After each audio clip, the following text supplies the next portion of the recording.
warahmatullahi wabarakatuh. Alhamdulillahi rabbil alamin. Al-mukasyafa ghaibu lil fuqara ila siratul mustaqim. Alhamdulillahi rabbil alamin. Wassalatu wassalamu ala asrafil anbiya'i wal mursalin wa ala alihi wa sahbihi ajma'in. Subhanaka la ilma lana illa ma 'allamtana innaka antal alimul hakim. La haula wa la quwwata illa billahil aliyyil azim. Fa fahamnaha Sulaiman wa kullan ataina hukman wa ilma. Wa saharna ma'a Daudal jibala yusabbihna wa tayra wa kunna fa'ilin. Rabbi shrah li sadri wa yassir li amri wahlul 'uqdatam min lisani yafqahu qawli. Nur jali sifatullah, sifat menjadi kalamullah. Terangkan hati hamba Allah, terang seperti hati Rasulullah sallallahu alaihi wasallam. Alhamdulillah bersyukur kita kepada Allah Subhanahu wa taala atas limpahan kurniaan Allah, rahmat Allah, inayah Allah, hidayah Allah dan berbagai-bagai nikmat yang Allah curahkan kepada kita yang tidak mampu kita hitung. Terutama nikmat yang paling besar di mana Allah memberikan kita hidup yang sebelum ini kita tidak ada lagi, tidak disebut ada. Maka kita ni sebenarnya tidak ada, lalu diberi kita hidup. Bukanlah kita ni hidup, tapi hidup ini adalah penceritaan kisah-kisah yang Allah nak tajalikan. Sekalian apa pun yang hidup, Allah lah yang memberi hidup. Tujuannya tak lain adalah menceritakan keesaan Allah, menceritakan bahawa dialah yang mengatur sekalian yang di langit dan di bumi, semua seisi-isinya, nak nunjukkan dia tetap esa, tetap maha sempurna. Kita faham duduk di situ, maka kita akan bercuci tangan untuk tidak mahu lagi merasa ada keakuan diri. Sebab di sinilah tempat yang paling nikmat untuk kita kembali, untuk kita sampai hala tujuan hidup kita. Dibagi kita hidup, bukan kita merasakan kita memiliki hidup ataupun kita berhutang dengan hidup. Bila hutang nak kena bayar. Jadi kita sebenarnya tidak juga memiliki hidup, tetapi kita ini dihidupkan Allah untuk menceritakan kisah-kisah Allah yang nyata, Allah yang esa. Cerita-cerita kisah-kisah untuk mengesahkan dirinya yang maha esa lagi maha sempurna. Jadi alhamdulillah, setiap kali talk kita peringatkan supaya diri kita tidak berganjak, tetap dalam keadaan hilang keakuan diri. Kita mendengarkan lagi cerita-cerita kisah-kisah Allah Subhanahu wa taala, bagaimana untuk menambahkan lagi rasa keyakinan. Setelah Allah memberikan kepada kita keyakinan yang teguh, lalu Allah tambahi lagi setiap masa ke depan ini dengan tambahan kasih sayang, dengan tambahan keyakinan kita kepada Allah Subhanahu wa taala. Inilah tanda cinta kasih Allah kepada kita, diberikan kita lagi tambahan keyakinan. Daripada ilmu yakin kepada ainul yakin. Daripada ainul yakin diberi hakul yakin.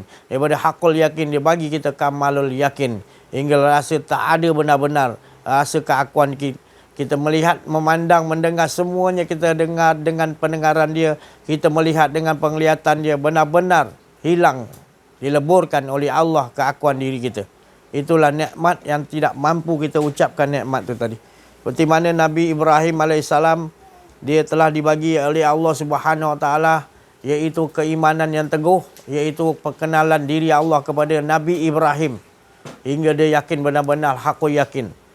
Tapi masih satu hari, masih lagi dia memohon kepada Allah, ingin dia itu nak melihat bagaimana Allah menghidupkan sesuatu yang telah dimatikan. Bagaimana aku nak lihat, ya Allah, engkau hidupkan. Maka Allah berkata, adakah engkau tidak yakin bahawa aku boleh menghidupkan? Nabi Ibrahim kata, yakin, tapi untuk menambahkan lagi keyakinanku, ya Allah. Allah Ta'ala boleh. Kalau kita minta kepada Allah untuk nambahkan lagi keyakinan, memang boleh. Memang Allah nak memperlihatkan kepada kita supaya kita bertambah yakin daripada satu hari ke satu hari bertambah yakin, bertambah kasih sayang kita lagi kepada Allah hingga lebur keakuan diri kita. Dengan keyakinan tu tadi, kita nampak kebesaran Allah Subhanahu wa taala. Allah menyuruh Nabi Ibrahim menghancurkan seekor burung. Hancur-hancur umat, campak di laut sana. Kemudian Allah kata kun fayakun. cantum semua yang burung yang dah hancur mati tadi, cantum balik jadi burung depan mata Nabi Ibrahim. Sujud Nabi Ibrahim bersyukur kepada Allah Subhanahu Wa Taala. Tambah lagi keyakinan Nabi Ibrahim kepada Allah Subhanahu Wa Taala. Jadi kita boleh daripada sehari ke sehari kita minta keyakinan yang dah ada pada dalam diri kita, kita minta Allah perlihatkan lagi supaya kita bertambah cinta kasih, bertambah yakin lagi kepada Allah Subhanahu Wa Taala. Jadi kita tidak jemu-jemu. Allah Subhanahu Wa Taala tahu setiap hari ini kita perlukan lagi rasa keyakinan, tambahan kenikmatan demi kenikmatan, iaitu di sisi Allah. Maka Allah persiapkan kepada kita orang yang benar-benar nakkan Allah, maka Allah akan memberikan berbagai-bagai cara untuk kita bertambah yakin kepada Allah Subhanahu Wa Taala. Kiranya Allah tak memberikan keyakinan kepada kita, maka kita akan jadi jemu. Karena Allah tu bersifat daim, berkekalan, berterusan, maka Allah menunjukkan bahawa sifatnya berterusan, terus menerus berasyik dengan diri dia sendiri, diberikan kepada kita tambahan demi tambahan rasa asyik berasyik kita kepada Allah, menunjukkan dialah yang asyik berasyik dengan dirinya sendiri. Kemarin ada orang itu ahli hakikat, dia seorang muslimat, berwhatsapp dengan saya. Dia kata kalau kita dah benar-benar kenal Allah, kita dah kenal diri, dia kata kita kalau solat ke tak solat ke sama je, dia kata. Ini saya ada soal dengan saya, betul ke? Dia kata kalau kita ni dah kenal diri, kenal Allah, kita tak payah lagi. Solat dengan tak solat tu sama je, kita dah ingat Allah, dia kata. Itu tadi. Itu masalah saya cakap tadi. Kalau kita dah sampai tahapan hakikat, makrifat, tapi boleh kita patah balik. Kita kata kita tak payah solat. Solat pun tak apa, tak solat pun tak apa.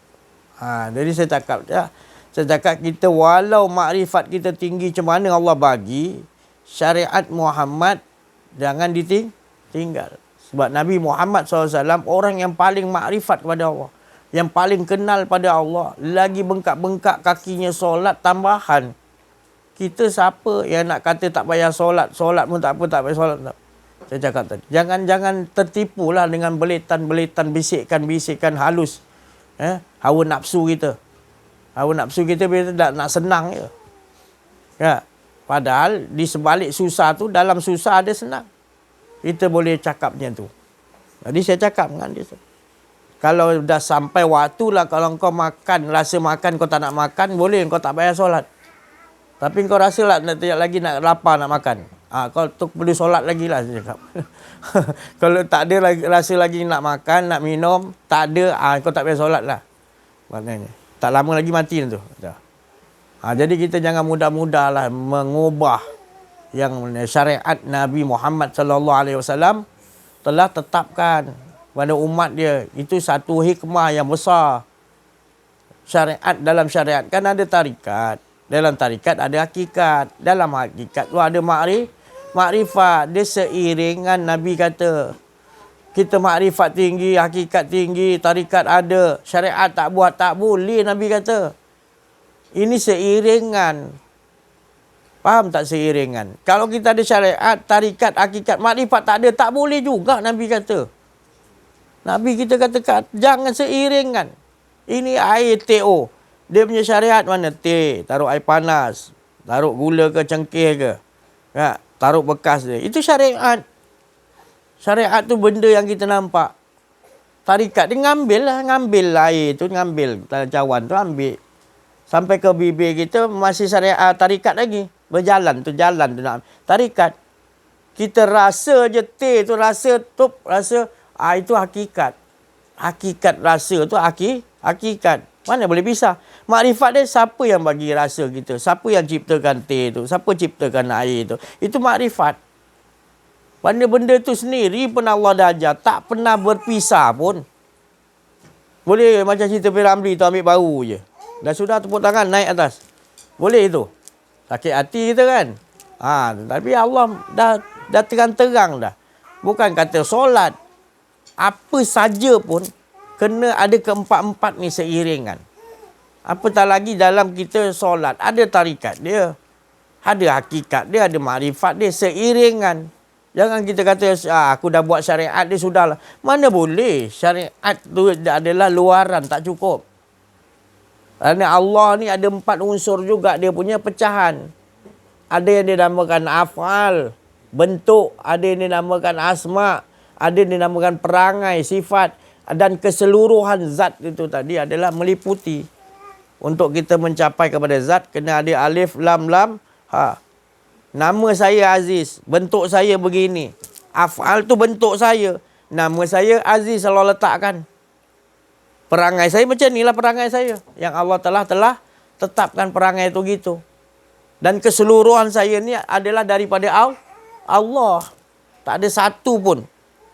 Ujung kaki sampai ujung rambut, seisi-isi semua hak milik Allah ciptakan. Bulu hidung pun Allah yang ciptakan. Bulu hidung pun kita tak boleh ciptakan. Boleh ciptakan bulu hidung? Boleh. Dia boleh panjang kan. Lepas tu panjang dia ada batasan. Dia tak ada panjang macam rambut. Kalau panjang macam rambut macam mana? Bulu hidung. Tak ada. Dia sampai tahapan dia keluar sikit dia.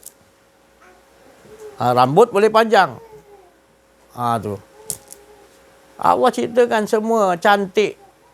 Kita jangan mengaku-mengaku lah. Jangan mengaku-mengaku kita yang tak ada satu pun. Ada kita yang ambil bahagian berkongsi dengan Allah pun tak ada langsung.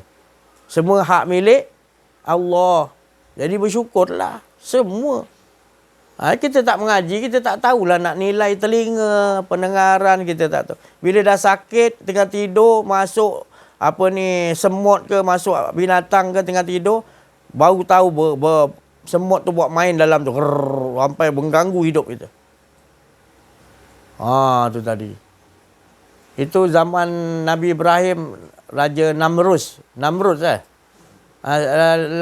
Nyamuk masuk, mati.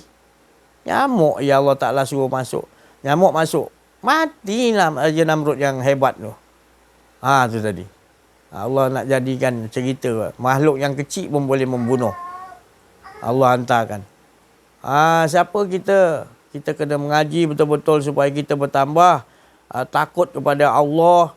Bertambah kita rasa kita kena jadi hamba Allah yang bersyukur. Sentiasa memuji, mengagungkan Allah, mengesakan Allah.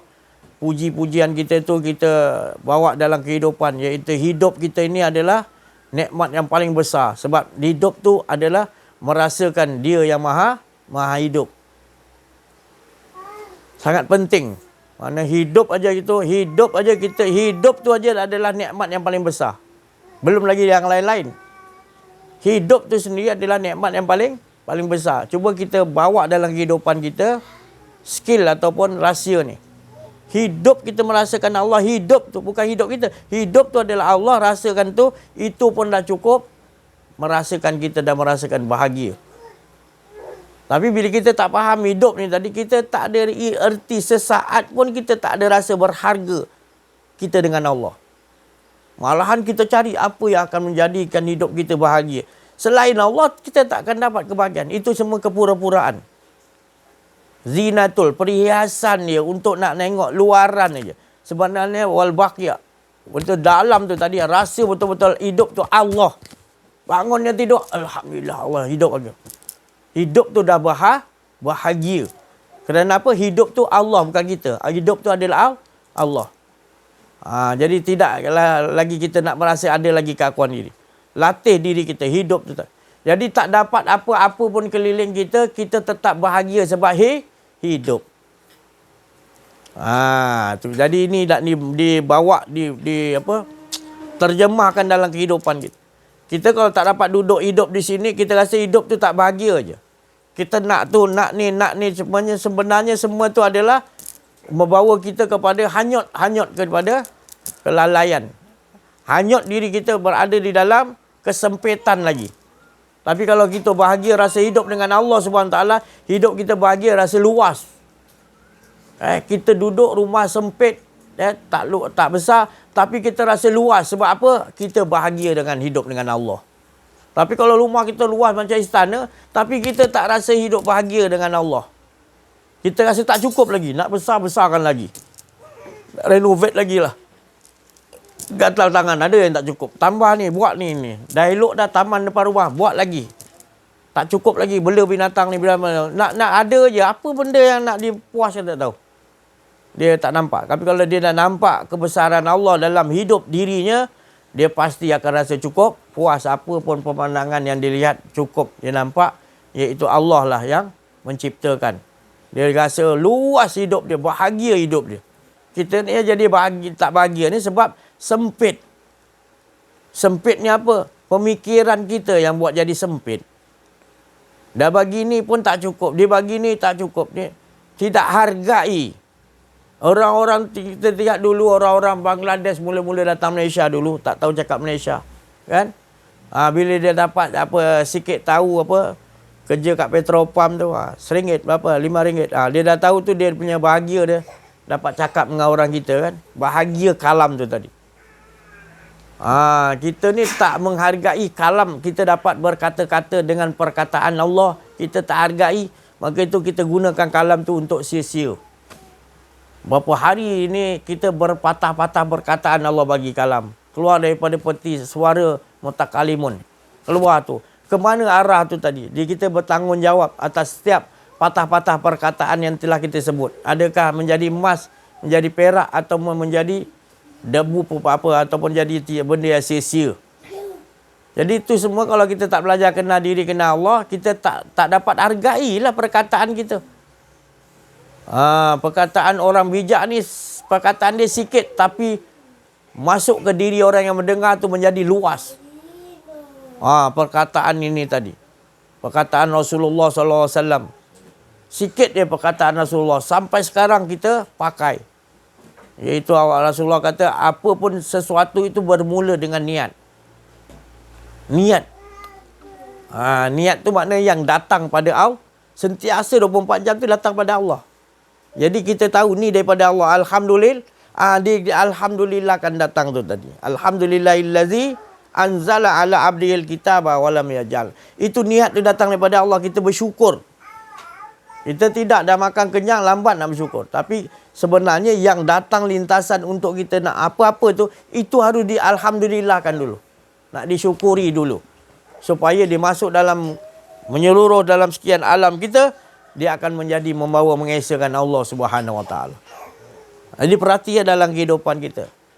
Sejauh mana kita mengamaliakan berkehidupan dengan Allah Subhanahu Wa Taala, itulah nilai harga diri kita di sisi Allah. Kalau nak tahu harga diri, nilai diri hidup kita, tengok keadaan kita dalam kehidupan ini. Bersendirian ataupun bercampur masyarakat bagaimana?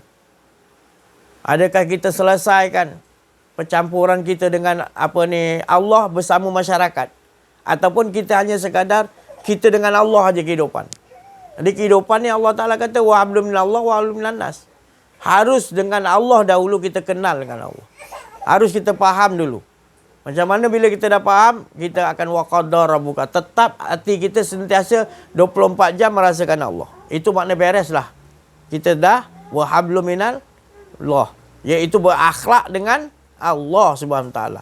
Dalam hidup kita tak akan merasa lagi hidup ni hidup kita. Kita tak merasa kehendak ni kehendak kita. Kita tak merasa ilmu ni ilmu kita. Kita tak merasa pendengaran tu pendengaran kita. Kita tak merasa perkataan-perkataan kita. Kita tak merasa apa pun. Melainkan semuanya lahul mawjud illallah. Itu kita beres dengan Allah. Selesai. Alhamdulillah. Alhamdulillah. Kemudian macam mana pula Allah Ta'ala nak ajar kita beres pula dengan makhluk Allah. Maka kita dengan Allah beres, Allah akan mudahkan ajarkan kita macam mana dengan makhluk-makhluk Allah. Utama suami ke, isteri ke, keluarga, mak mentua ke apa. Kita akan bereskan semua sekeliling kita. Dengan tanah, dengan bumi ni, dengan angin, dengan air, dengan api. Semua kita beres. Wa hablum minan nas tadi. Maknanya segala. Bukan manusianya. Maknanya segala-gala yang Allah jadikan kita berhubungan baik akhlak. Nabi bukan dengan Allah saja. Dengan Allah dah beres. Nabi bersuluk untuk dapatkan akhlak dengan makhluk. Dengan angin. Nabi Islamkan angin. Nabi Islamkan syahadat. Suruh api syahadat.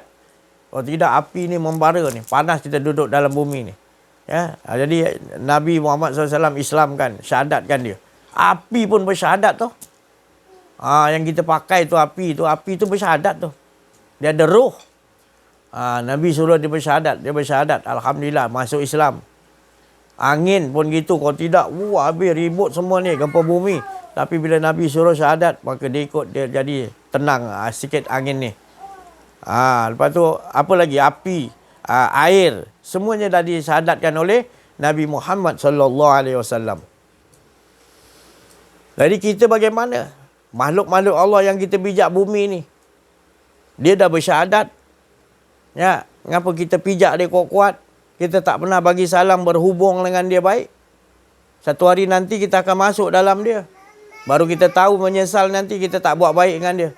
Sedangkan Allah suruh berbuat baik dengan Allah, akhlak baik dengan Allah dan juga akhlak baik dengan semua makhluk Allah Subhanahu Wa Taala. Dari mana kita nak menyelesaikan urusan-urusan kehidupan kita ini? Bila baik urusan kita di dunia, kita dengan Allah tak ada masalah, dengan makhluk tak ada masalah, mudahlah kita. Bila masuk di alam barzah, diwafatkan, mudahlah kita. Sebab kita dah tak ada masalah dengan Allah, tak ada masalah dengan makhluk-makhluk Allah. Sebab kita sentiasa berkehidupan mengesakan Allah Subhanahu Wa Taala. Begitulah juga kita masuk di alam barzah, di alam mana pun, kita tetap juga nak mengesakan Allah juga. Menjadi kebiasaan kita di dunia dengan siapa kita berkehidupan. Kalau sentiasa berkehidupan kita dengan agung, nanti masuk dalam kubur dengan agung yang kita cari, maka tersesatlah kita. Kerana agung tidak akan boleh bawa kita ke penghitungan nanti untuk kita selamat. Dia hanya sekadar berkehidupan dengan kita, tak membawa kekekalan. Yang kekekalan adalah dengan Allah Subhanahu Wa Taala kita berakhlak. Jadi itu perhatikanlah dalam kehidupan kita sebelum nanti nyawa kita dicabut, ajal kita sampai, jangan sampai kita mohon pada Allah tolong hidupkan balik. Itu tadi ya. Kerana kalaupun kita nanti beramal 60 tahun, kemudian kita wafat, kita melihat Allah Ta'ala memberikan kurniaan yang besar kepada orang yang ketika di dunia dia kenal diri, kenal Allah, dia benar-benar berkehidupan dengan Allah 24 jam, mengesakan Allah. Kita minta kepada Allah, aku ni 60 tahun beramal, tak akan dapat memiliki ganjaran kenikmatan orang yang berkehidupan dengan Allah ni. Tolong hidupkan aku balik walaupun beberapa saat untuk aku dapat berhidupan dengan kau ketika kau bagi aku hidup. Rasa itu dah tak guna lagi. Maka itulah saya cakap tadi, nikmatnya tadi. Ya, orang yang betul-betul tadi, wa amma bi ni'mati rabbika fadis. Mereka berkehidupan nikmat tu dengan Allah ketika di dunia tu. Sangat besar nikmat, tak ada nikmat yang lebih besar. Bersama dengan Allah, maknanya lebur. Yang ada hanya itu orang-orang yang telah mencapai kepada keberuntungan. Yang saya cerita berapa kali, beruntung. Saya tadi jalan daripada rumah tadi, Syekh Latif kata tak dapat nak datang ambil. Sebab apa? Dia ada urusan kayu lah. Malam tadi bagi tahu. Tak apalah saya cakap. Mana yang ada. Lepas tu saya saya tengok dah pukul 10. Saya kata tak apalah, saya jalan kaki lah pergi rumah Ustaz Wazai. Macam terror sangat lah. Sampai kat depan tu sikit kaki saya dah. Dulu, masa-masa dulu boleh lagi. Kita cakap tu nak buat. Tapi sekarang nak buat. Datang nak buat. Tapi jalan kat sempat depan lorong nampak kedai berhenti. Minum air dulu, relax. Ada geng datang. Lagilah malah nak jalan. Lepas tu saya tengok jalan macam mana ni kalau aku jalan ni. Tadi baru kat kedai ni aku dah keletihan. Nak jalan sampai rumah Ustaz Zahir tu Latif datang. Jauh juga ni, tak mampu. Tapi hati tu nak pergi juga ke sini, tak apa. Kita kalau dah buat kerja Allah ni tak kira lah. Kalau dia tak ada kenderaan, kalau dia dah panggil, pergi. Yalah tu. Sampai kat kedai tu dah nampak kedai air, nampak makan berhenti. Itulah dia kita. Kemampuan kita tak sama macam dulu. Dulu kita bila cakap nak buat, kemampuan tu Allah bagi cukup. Tapi sekarang ni belum tentu lagi. Kita dah makin peringkat tu. Allah ajarkan kita kesadaran. Itu tadi. Jadi duduk, relax. Tadi kan datang Pak Harun pun datang. Tu. Nampak. Lepas tu Latif pun telefon. Dia nak datang dah. Kalau saya nak suruh jalan balik, saya tak sanggup. Oh, tu. Saya dah pakai kasut tadi tu. Ingat nak jalan kaki lah tu. Tak. Berhenti kedai juga.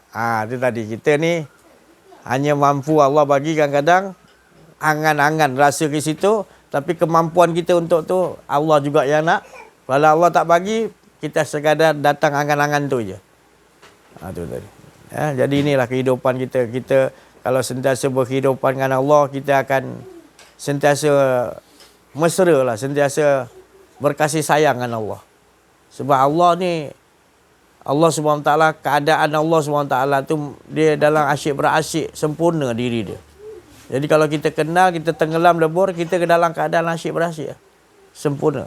Apa pun keadaan kita terima, susah ke senang, hina ke mulia, musibah ke dapat nikmat, tetap sama kita bahagia dengan Allah Subhanahu Wa Taala. Itulah makna kenikmatan bila kita mengaji, mengenal diri, mengenal Allah. Oleh mengaji tajwid, mengaji fiqh, mengaji taranum, lagu, best. Masing-masing ada kenikmatan masing-masing ilmu-ilmu yang Allah bagi tu. Ya. Tapi waktu dia melantunkan lagu taranum tu, lagu Quran Jiharka ke, Ras ke, Bayati ke, itu waktu dia dah habis lantunkan lagu-lagu tu, nikmatan waktu tu bersurut-surut hingga hilang. Tapi kenikmatan orang-orang yang makna ahli Allah, 24 jam kenikmatan dia tak surut-surut. Malahan ditambahi Allah, ditambahi. Itu sebablah Allah SWT suruh kenal Allah dulu. Sebab kenikmatan dia tu sentiasa meningkat. Allah tingkat lagi kasih sayang tu, nikmat tu. Asyik dengan Allah tadi. Hingga kita ni tak dibagi jemu-jemu oleh Allah. Sebab nak menunjukkan sifat dia tak jemu-jemu, berterusan, daim. Alhamdulillah, kita bersyukurlah kepada Allah Subhanahu Wa Taala. Hidup kita ni sentiasa diatur. Kita semalam diceritakan macam mana ihdinas siratal mustaqim. Bila kita sebut tu di hadapan Allah, benar-benar kalau di hadapan guru mursyid, di hadapan wali Allah, di hadapan sahabat, di hadapan Rasulullah, di hadapan Jibril, di hadapan Allah, kita kata ihdinas siratal mustaqim. Berbeza-beza sampai kepada Rasulullah, sampai kepada Allah, Allah akan jawab, kita akan dengar. Penipu. Keluar perkataan penipu. Kita minta jalan yang lurus, penipu.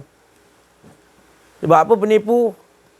Jalan yang Allah bagi sentiasa lurus, tapi kita yang bengkokkan. Lepas tu kita minta selalu jalan yang lurus. Sebab apa?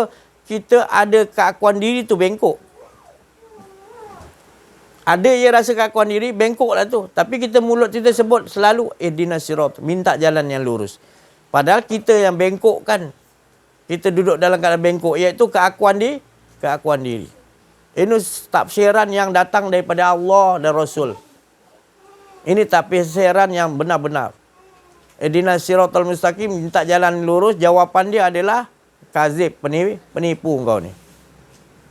Jadi bila dia tak betul, kita akan sedar bahawanya kita tak.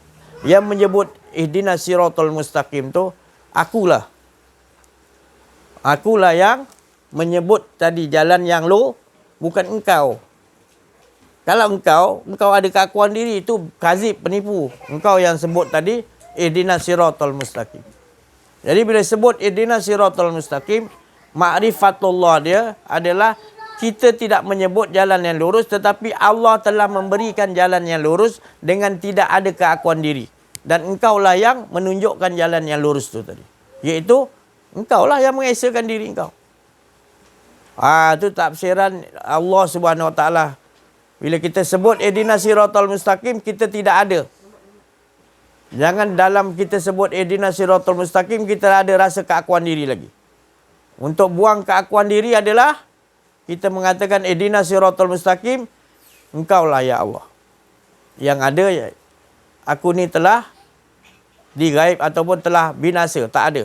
Engkaulah. Baru betul ihdinas siratal mustaqim. Baru kita sambung. Bila ihdinas siratal mustaqim, kita sambung siratal lazina an'am ta'alaihim.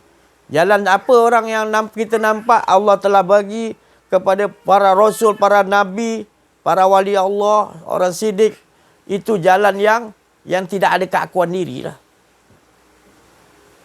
Kalau kita minta lagi jalan seperti itu masih kazib dulu. Tapi kita nak amaliakan jalan cerita tentang, iaitu Allah. Cerita-cerita Allah, itu yang kita nak. Dia bawa cerita-cerita Allah dalam kehidupan ni adalah para rasul, para nabi, para wali Allah. Bukan kita. Baru kita sebut siratal lazi na'an'amta alaihim. Lepas tu kita berkata ghairil maghdubi alaihim waladdallin. Kita tak mahu jalan-jalan sistem Yahudi, orang yang merasa ada keakuan diri. Itu tafsiran dia. Tafsiran Allah Ta'ala. Kalau kita kata tak nak ikut jalan-jalan orang tu, tapi di luar solat, kita mengikuti sistem-sistem Yahudi, sistem keakuan diri, masih berterusan. Nanti kita sebut siratal ghairil maghdu, tak mau. Allah Ta'ala kata kazib, penipu. Itu sebenar-benar menghadap kepada Allah. Allah akan bagi jawapan terus. Engkau ni penipu. Ubahlah. Sebab masih lagi dalam kehidupan kau, masih lagi mengikuti keakuan-keakuan diri kau. Di Fatihah aja kita tak lepas dah. Kalau kita Fatihah di hadapan Allah lah, tak lepas lagi tu Fatihah kita. Tak khatam lagi. Habis yang baca Quran 30 juzuk tu, seminggu sekali. Ni masuk nak bulan Ramadan ni. Wow. Dulu tahun lepas 4 kali aku khatam. Tahun ni aku nak 5 kali khatam Quran. Garangnya. Itu bukan khatam. Itu habis baca 5 kali. Khatam dia ni tadi. Kalau kau kata tadi ihdinas siratal mustaqim, kau nak khatamkan ayat tu, harus kau selalu merasakan ada yang ada hanya Allah. Tu jalan yang lurus. Tak mahu ada keakuan diri. Itu kau khatam. Baru 1 ayat.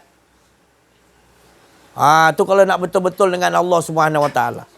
Syekh Abu Yazid Al-Bistami, raja para wali di zaman dia, Qutbul Ghaus zaman dia. Dia mengaji aja dengan guru dia bagian Quran.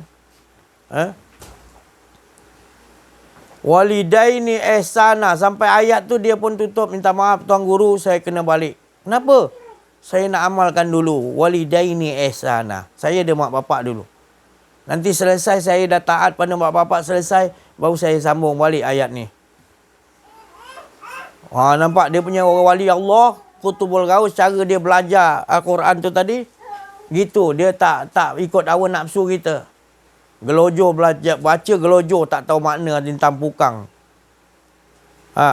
Lintang pukang baca tak tahu makna, hari-hari kita ulangkan lintang pukang macam tu. Baca dah betul tajwid, fasahah, lagu taranum memang merdu, tapi memaknai tadi untuk akhlakkan kita dalam kehidupan maqam tu tadi, tak ada lintang pukang. Lepas tu kita bangga.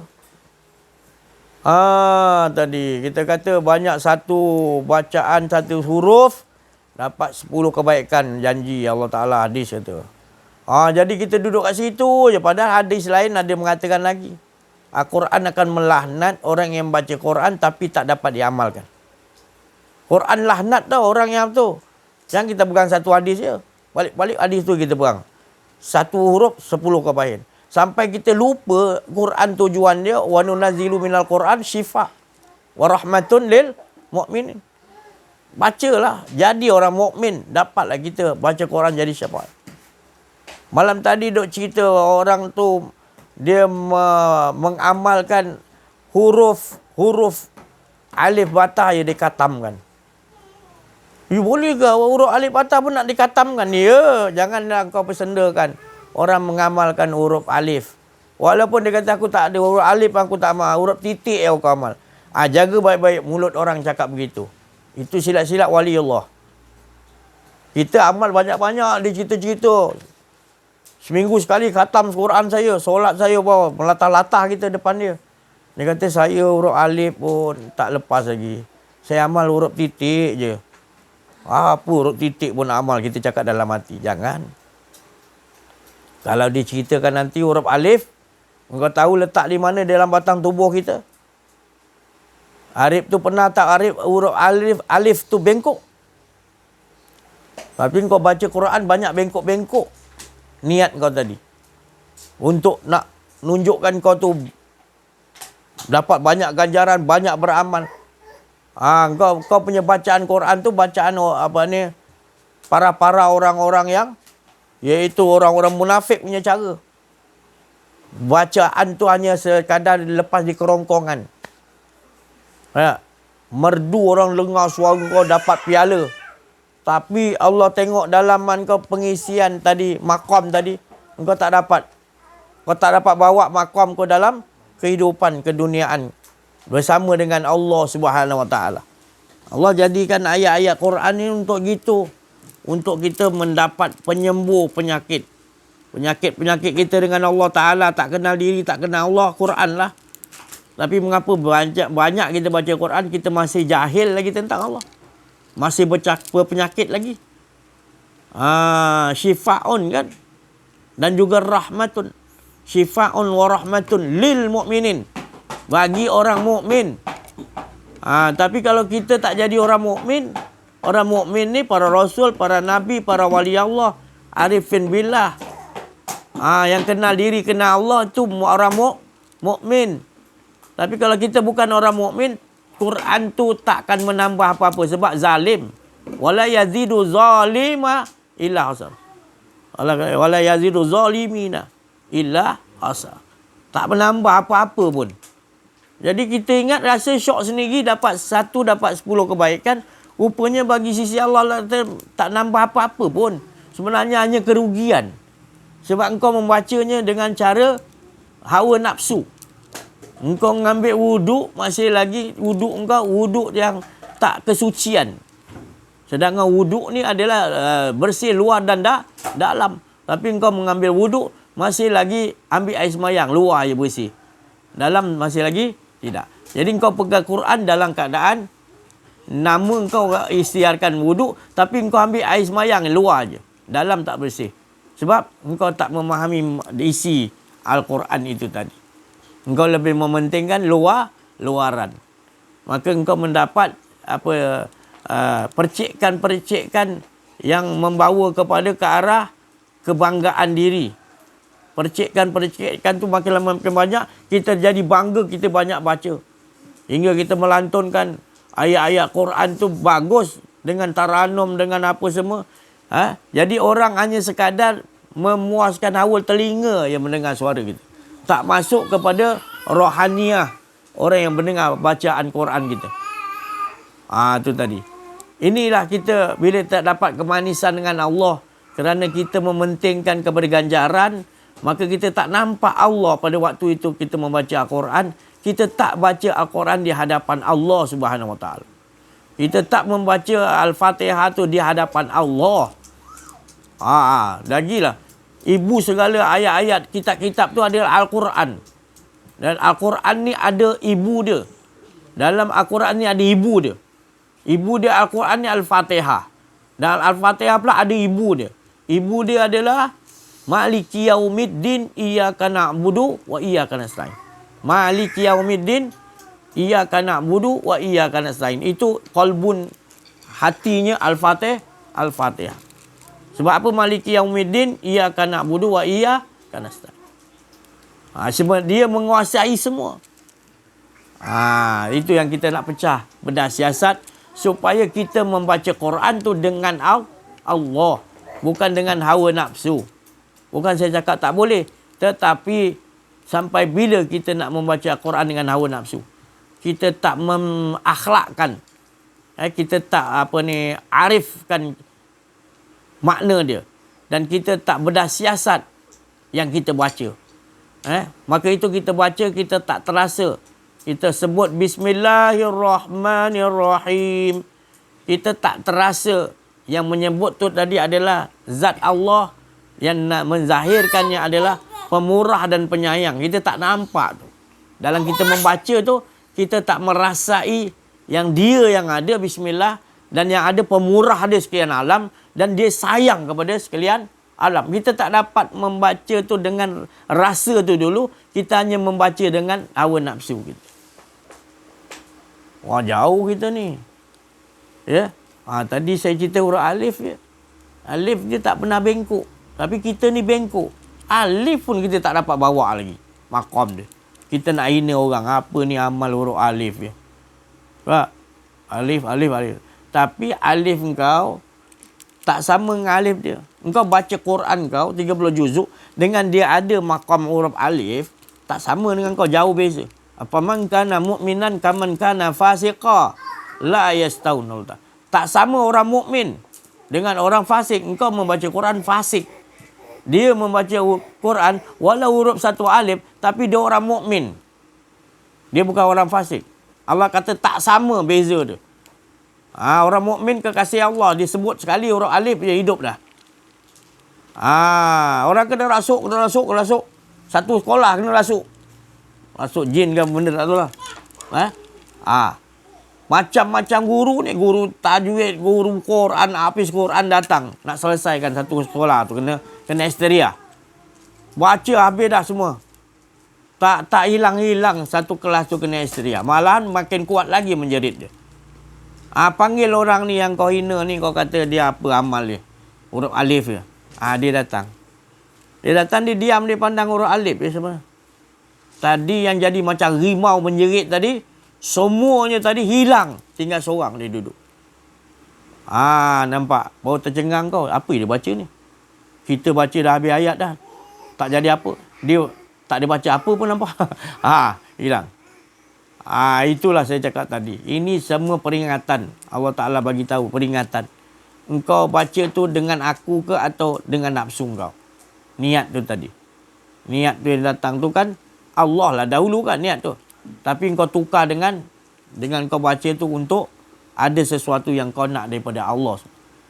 Itu dah memang dijanjikan Allah pasti dapat. Yang kau pergi ingatkan Allah lagi buat apa? Allah tu lah sekarang ni lebih mustahak. Inilah ke dalam kehidupan kita ni. Banyak benar kita ni tak kenal diri, tak kenal Allah. Itu saya maksudkan. Kalau dah kenal diri, kenal Allah, takut kita. Kita solat pun takut nak main-main. Takut berdetik hati kita ada rasa keakuan diri. Takut kita. Nabi pernah solat, khusyuknya ada dua kategori. Pertama, Rasulullah menggelegak macam air kita jerang. Air guru-guru. Dalam diri Rasulullah tu menggelegak waktu solat. Guru. Takutnya nak rasa ada keakuan diri. Menghadap betul-betul Allah Ta'ala. Kedua, Nabi angkat Allahu Akbar. Tenang setenang-tenangnya. Dua keadaan khusyuk atau waduk tu tadi. Pertama, menggeletar ketakutan. Waliman khafa maqama rabbih jannatan. Dua kenikmatan di dunia dan di akhirat merasakan nikmat dengan Allah. Dua kenikmatan tu. Bagi orang yang tak, wa minal khafi. Orang yang takut betul-betul nak merasa ada keakuan diri. Dia nak rasakan Allah. Nak rasa ada keakuan diri pun dia takut tu. Itu Allah bagi dua kenikmatan. Takut aja kita kepada Allah. Takut macam mana? Bukan takut hantu lari. Takut nampak ada keakuan diri tu. Itu yang dimasukkan waliman khafa maqama rabbih jannatan. Jadi beruntung kita. Kita sentiasa perhati dalam diri kita. Nak rasa ada keakuan diri, kita takut. Itu Allah anugerahkan dua makam nikmat. Iaitu bernikmat dengan Allah di dunia. Dan di mana-mana alam pun akan rasa nikmat dengan Allah. Dua keadaan. Saya cukup sampai situ dulu. Jadilah sama-sama kita manusia yang betul-betul yang bernama insan kamil wa mukamil. Iaitu hamba Allah yang betul-betul kenal diri, kenal Allah dan sentiasa berkehidupan dengan Allah Subhanahu Wa Taala sempurna. InsyaAllah. Saya rasa cukup situ sementara ni. Kita bagi kepada Al-Fadil Ustaz Auza'i Al-Masri dan juga Syekh Ratib untuk memberikan lagi pencerahan kepada kita insyaAllah. Waalaikumsalam warahmatullahi wabarakatuh. Mari anak-anak para santri sekalian, kita duduk berzikir, zikir kuat-kuat, zikir betul-betul. Subhanaka la ilma lana illa ma 'allamtana innaka antal alimul hakim. Subhanaka la علم لنا إلا ما علمتنا إنك أنت العليم الحكيم سبحانك لا علم لنا إلا ما علمتنا إنك أنت العليم الحكيم سبحانك لا علم لنا إلا ما علمتنا إنك أنت العليم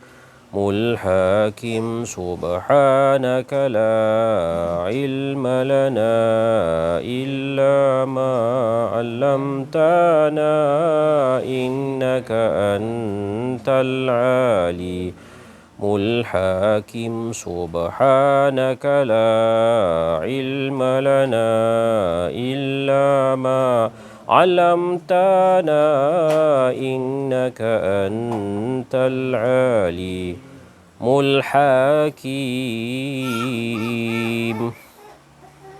أعوذ بالله من الشيطان الرجيم. بسم الله الرحمن الرحيم. إنا فتحنا لك فتحا مبينا إنا فتحنا لك فتحا مبينا إنا فتحنا لك فتحا مبينا يا حي يا قيوم برحمتك أستغيث يا حي يا قيوم برحمتك أستغيث يا حي يا قيوم برحمتك أستغيث لا إله إلا أنت سبحانك إني كنت من الظالمين لا إله إلا أنت سبحانك إني كنت من الظالمين أستغفر الله العظيم التواب الرحيم أستغفر الله العظيم التواب الرحيم أستغفر الله العظيم التواب الرحيم.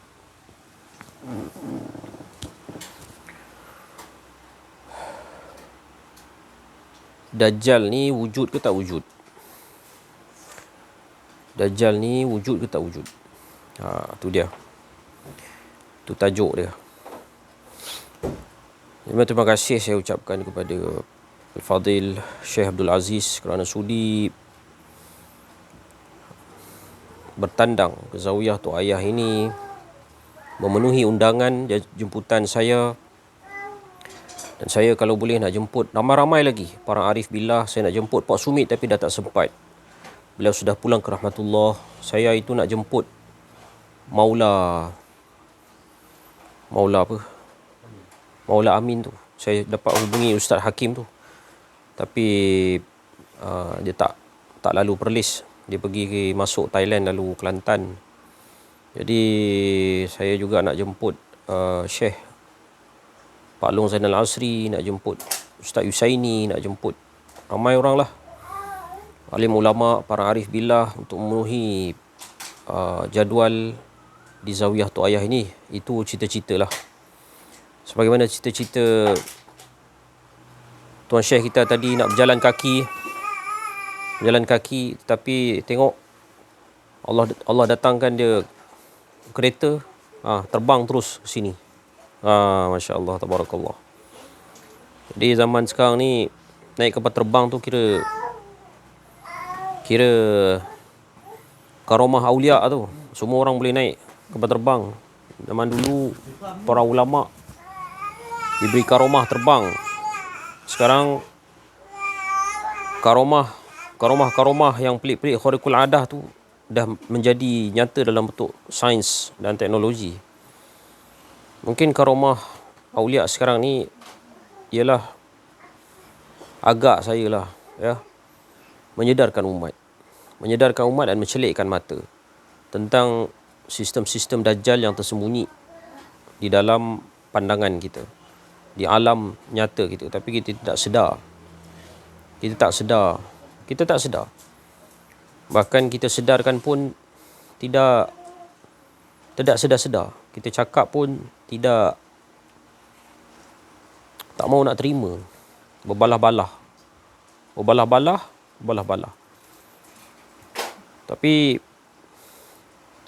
menyedarkan tentang Dajjal ini adalah merupakan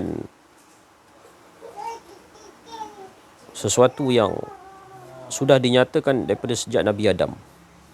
Kata Nabi Muhammad, aku tambah satu benda, iaitu Dajjal ni mata satu. Dajjal ni mata dia satu. Mata dia buta sebelah. Jadinya Allahumma salli ala sayyidina Muhammad. Maka hadis tentang Dajjal ni banyak. Maknanya hadis-hadis yang lain semua Nabi-Nabi cakap. Semua Nabi-Nabi cakap. Sebagaimana Nabi Muhammad cakap. Cuma Nabi Muhammad kata, aku tambah satu je lagi tambahannya, iaitu Dajjal ni mata dia buta sebelah.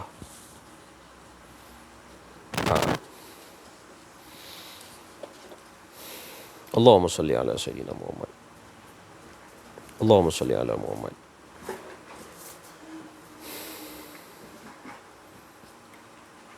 Nak cakap pasal Dajjal, ramai ulama-ulama juga dah sebut pasal Dajjal.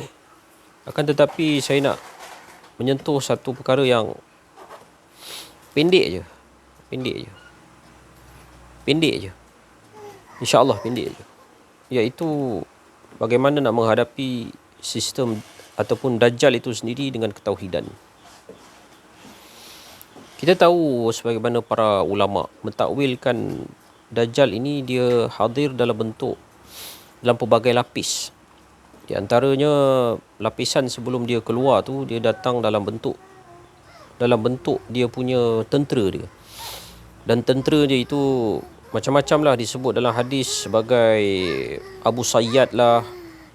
Orang mentakwilkan Abu Sayyad ni adalah Rothschild yang memiliki kekayaan yang luar biasa. Dan anak-anak dia pun macam-macam menguasai pelbagai bidang. Ada nama David Rothschild, ada nama Jacob Rothschild, ada nama macam-macam yang menguasai dunia pada hari ini, timur hingga ke barat, utara hingga ke selatan, mencengkam dunia pada hari ini dengan sistem telah ditubuhkan mereka. Bagaimana nak menghadapi Dajjal dalam bentuk sistem, yakni persiapan Dajjal yang betul-betul zat Dajjal itu sendiri. Sekarang ni baru af'al Dajjal. Mana af'al ni, mana dia jalankan gerak kerja dia, persiapan dia. Tentera-tentera Dajjal tu,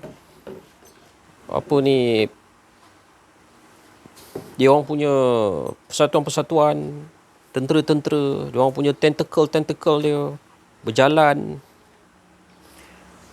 oleh pemimpin-pemimpin yang ada akses dengan Dajjal tu sendiri. Sebagaimana Allahumma salli ala Sayyidina Muhammad, hadis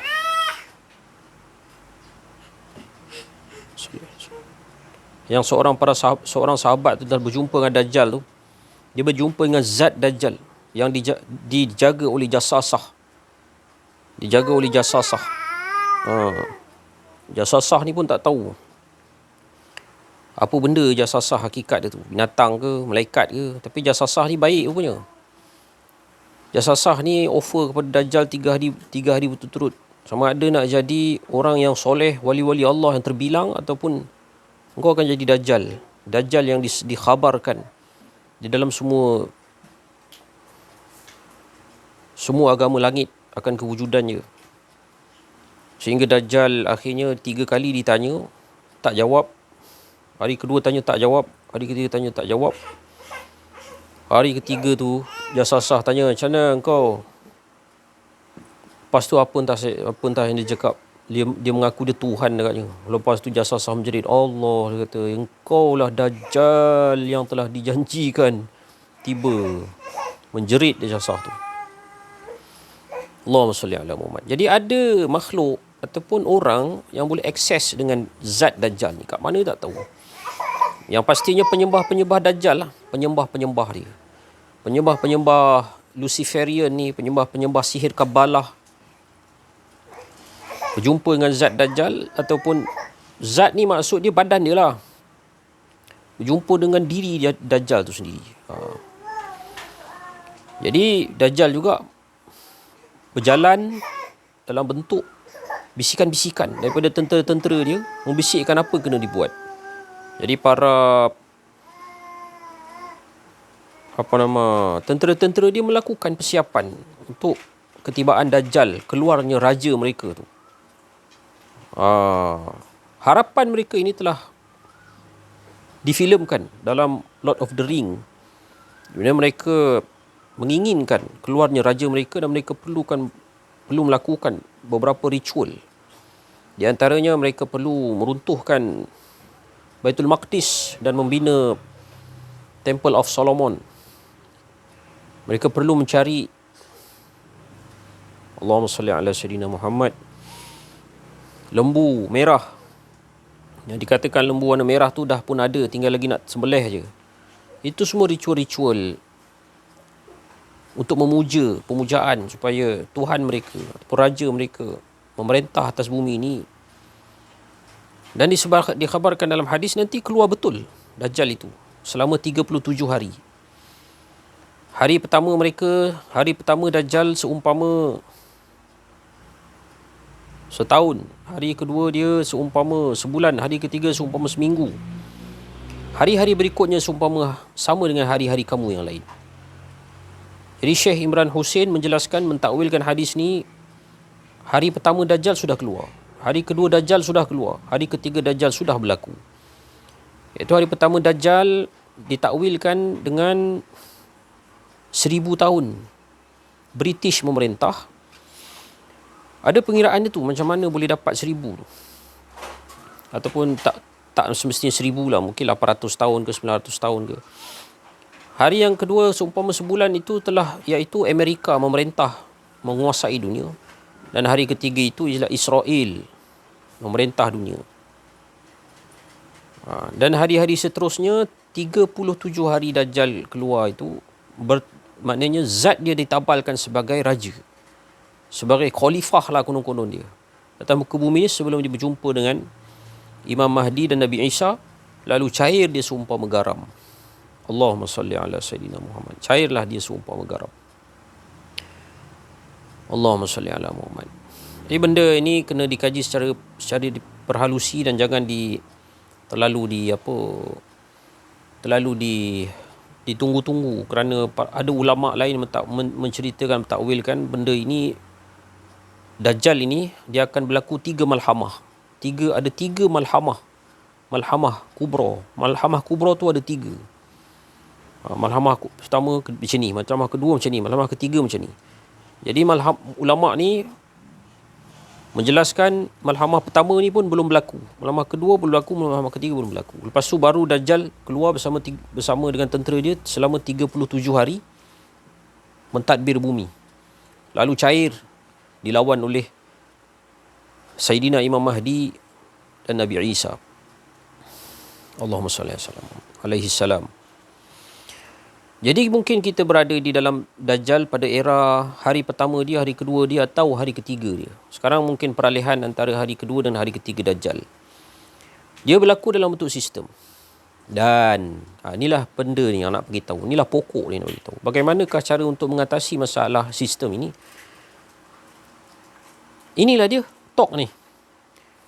Contoh kalau kita berada bekerja dalam sistem Dajjal, saya nak minta satu je, jangan banyak-banyak, ingat satu benda je. Kalau banyak-banyak nanti orang tak ingat pula kan. Satu je. Contoh kalau kita kerja dalam satu sistem yang kita rasa ini memang sistem Dajjal, kita ingat. Kita betulkan cepat-cepat. Katalah, saya minta maaf lah kawan-kawan saya, siapa-siapa yang kerja dalam bank lah kan. Bank ni memang ditubuhkan oleh sistem-sistem Rothschild lah. Saya kena bagi contoh kan. Saya bukan nak kecilkan hati ke apa kan. Bagi contoh. Korang kena kata, bos aku Allah. Korang yang kerja bank kena kata, duit yang dibagi ni, duit Allah. Cepat-cepat betulkan dulu. Betulkan, luruskan etikad ni. Siratal mustaqim kan dulu. Bos dalam bank tu, bukan kau wahai encik ke apa, datuk CEO bank mana ke. Bukan kau.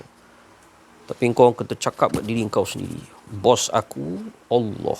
Majikan aku Allah. Majikan aku Allah. Bos aku Allah. Ketua aku Allah. Aku hanya patuh cakap Allah. Hujung bulan dapat gaji. Gaji ni Allah bagi. Allah bagi. Buat yang dua tu dulu. Nanti mudah-mudahan lama-lama Allah buka yang lain. Buka futuhat. Kalau tak ada taubat macam ni, macam mana nak datang makhraja? Kalau tak ada takwa macam ni, macam mana nak datang makhraja? Allah Ta'ala janji kan, kena takwa dulu baru ada makhraja. Makhraja ni masuk jalan keluar. Macam adik saya kerja bahagian IT. Adik saya ni kerja buat pakar network. Satu hari dia kerja dengan bos dia, kafe lah. Bos dia suruh buat network dekat Kasberg.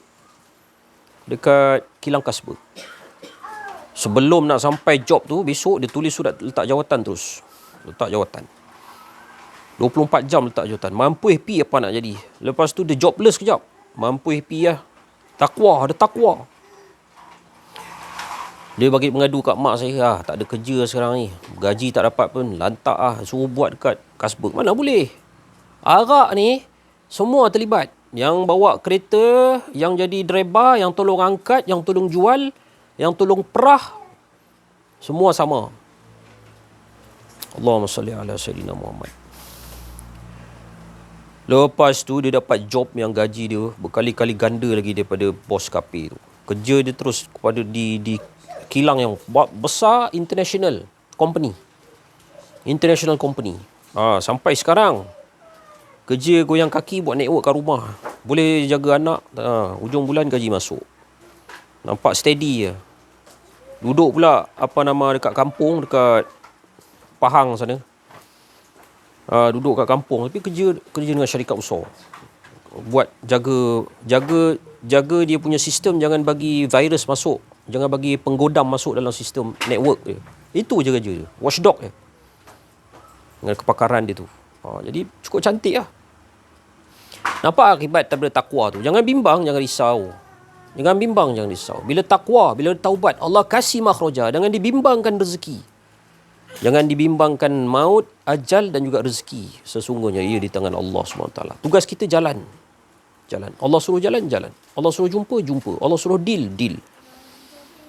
Jangan pula Allah Ta'ala suruh jumpa dia untuk deal bisnes kita nak jumpa tu, engkar pula. Mutlak. Ketaatan mutlak kepada Allah dan Rasul. Kita Allah tak bagi rasa, ini kena deal bisnes dengan dia ni. Tiba malas. Itu engkar perintah Allah. Malas ni keakuan diri. Deal jalan. Jangan dibimbangkan rezeki tu maksud. Jangan dibimbangkan rezeki bukan maksudnya malas tak cari rezeki. Ini banyak orang salah faham. Dengan orang sufi dia kata malas. Inna lillahi wa inna ilaihi raji'un. Orang sufi lah yang buka Konstantinopel tu. La haula wala quwata illa billah. Orang sufi lah yang menebus kembali Al-Quds tu daripada orang kafir bela babi di dalam Masjid Al-Aqsa zaman Sayyidina Salahuddin Al-Ayyubi. Dia tarikat Syazuliyah. 800 tahun dinasti Osmaniyah memerintah dunia ini sebagai khalifah. Mereka itu, keseluruhan dinasti Osmaniyah itu merupakan penggemar tariqah Naqsyabandi. Orang yang mentohmah orang sufi ni, apa kejayaan anda? Orang yang mentohmah, menyesatkan, melecehkan para sufi ni, apa kejayaan anda? Kejayaan anda adalah memperkukuhkan petrodolar. Lagi satu sistem Dajjal. Mengukuhkan petrodolar. Petrodolar ini, mereka ini USA ni mencetak kertas. Cetak. Lepas tu tak laku. Macam mana nak bagi laku? Senang je ikat perjanjian. Ikat perjanjian dengan orang yang merampas negara bernama Hijaz, lalu menukar negara itu kepada nama keluarga dia, kepada nama dia, dan mengikat perjanjian supaya beli kertas tadi dengan minyak. Ambil kertas tadi dengan minyak, tukar. Jadi swap. Yang ni kerja dia cetak kertas banyak-banyak, nama dia US dollar. Yang ni kerja dia keluarkan minyak, swap macam tu. Itu petrodolar. Dengan cara itu USD bertambah kukuh, setiap hari makin kukuh, dipercayai kerana ada nilai, kerana perjanjian ini. Perjanjian yang tidak ada limit masa, selagi adanya bulan dan bintang. Petrodolar tu, yang kawan ni cetak duit je kerja dia. Yang ni keluarkan minyak. Sebab dia ada minyak, Allah bagi khazanah minyak kat dia. Tukar. Dengan jalan itu, dolar akan terus kukuh, akan terus laku kerana perjanjian ini. Lalu seluruh duit-duit di dunia ni disandarkan pula dengan dolar. Ada indeks pula. Indeks Hang Seng, indeks KL, indeks semua disandarkan dan dikukuhkan dengan sistem dolar. Allahumma salli ala Sayyidina Muhammad. Sistem ini terdedah kepada manipulasi dan konspirasi. Di mana percetakan USD ni memang secara asasnya dia bertukar begitu. Untuk membeli petroleum. Tetapi kita tak tahu berapa banyak dia cetak. Ikut suka hati dia dan tidak ada mana-mana polis pun yang boleh tangkap dia kalau dia cetak melebihi daripada had. Dan dia tidak beli pun minyak tu. Dia beli tanah-tanah kita. Dia beli negara kita. Dia beli pemimpin kita. Allahumma salli ala Muhammad. Pak Long saya, pejuang kemerdekaan Ustaz Yahya Nassim. Sekali dengan Pak Sako. Dia pernah menyaksikan duit dimasukkan dalam negara ini bertongkang-tongkang. Tujuan apa? Tujuan untuk membeli pemimpin dan menjajah lah. Apa lagi? Ustaz Yahya Nassim almarhum. Kalau boleh masuk YouTube, tengok dia. Ustaz Yahya Nassim tulis 10 tahun sebelum kemerdekaan. Ada orang yang sempat buat dokumentari tentang Pak Long saya ni. Ustaz Yahya Nassim. Dia ceritakan keadaan sebenar. Bagaimana sejarah tanah Melayu ketika itu. Sejarah yang digelapkan. Dan sekarang ini pelan-pelan bangsa kita, agama kita, anak muda kita mau mengkaji hal-hal sebegini, minat mengkaji hal-hal sebegini. Alhamdulillah, tidak lain dan tidak bukan. Itu merupakan suatu hidayah daripada Allah Subhanahu Wa Taala. Ampun maaf saya ucapkan kalau ada silap fakta dan sebagainya. Itulah yang tergerak di hati. Tadi tak tahu nak cakap apa. Tak tahu nak cakap apa. Bila kita berzikir subhanaka la ilma lana illa ma 'allamtana innaka antal alimul hakim. Masih tak tahu lagi nak cakap apa. Kosong dan blur. Tiba-tiba sampai perkara itu dan Allah Subhanahu taala memberikan kelancaran lidah ini untuk berkata-kata. Tiada lain dan tidak bukan.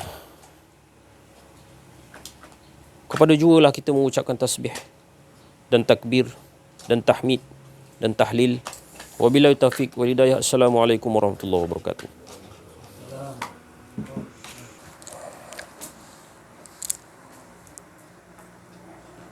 Bismillahirrahmanirrahim. Assalamualaikum warahmatullahi wabarakatuh.